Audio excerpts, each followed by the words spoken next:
Bon dia, patinaires! Avui és dia 12 d'abril, un dia molt plujós i molt ennuvolat pels patinaires. Però vaja, ja han sortit. El que passa que ara en tinc un aquí davant que es diu Ignasi Costa, que veig que no està vestit. Què ha passat, Ignasi?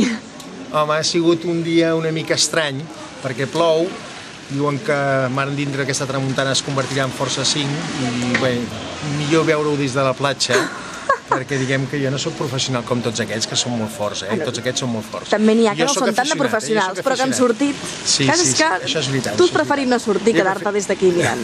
Sí, he preferit no sortir, sí. Bueno, què tal? Com has viscut aquesta Copa d'Europa? Doncs molt bé, mira, és el primer cop que surto i que he vingut aquí a Sant Antoni, que ens han acollit molt bé, ha sigut molt maco, i bé, hem vingut 4 persones de Sant Pol, ha sigut una nova experiència, perquè estem reactivant una miqueta tot el que és la navegació de patins a Sant Pol, i hem vingut i ha sigut uns dies molt agradables i molt macos. El primer dia va fer molt vent, i a mi em van destrossar el primer dia, ahir va ser tot el contrari, molta onada i poc vent, i avui un mar pla i molt vent. Per tant, hem tingut 3 dies molt diferents, però aquest, l'últim, jo m'he deixat aquí per veure-ho des d'una forma més passiva. Sí, més passivament, sí. Anem a parlar del vostre club, del Club Nàutic Sant Pol de Mar. Tu n'ets el comodor del club. Parlem de la regata més important que teniu, que és el Trofeu Forest. M'expliques una mica? Bé, és un trofeig que aquest any és el 49 aniversari, serà a l'agost, per tant, ja porta 49 anys i com a regata no deixa de ser important. El que passa és que aquests últims 9-10 anys no ha tingut gens de ressò, ha sigut tan sols local.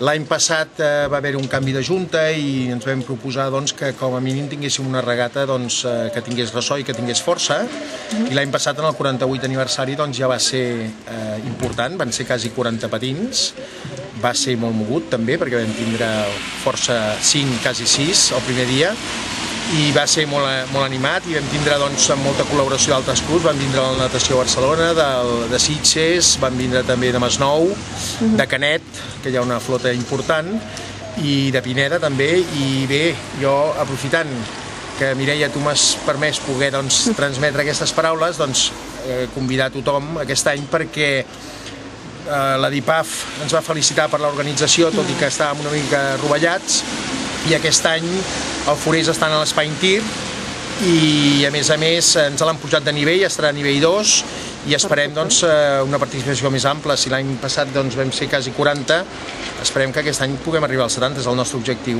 I a més, amb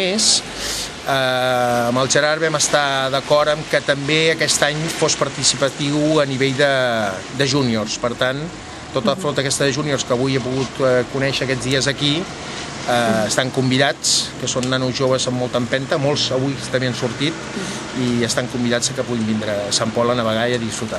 Doncs ja heu sentit tots, patinaires, el Trofeu Forest us espera a Sant Pol de Mar. Esperem que en vinguin molts. Molt bé. Gràcies, Ignasi. Moltes gràcies. Adéu.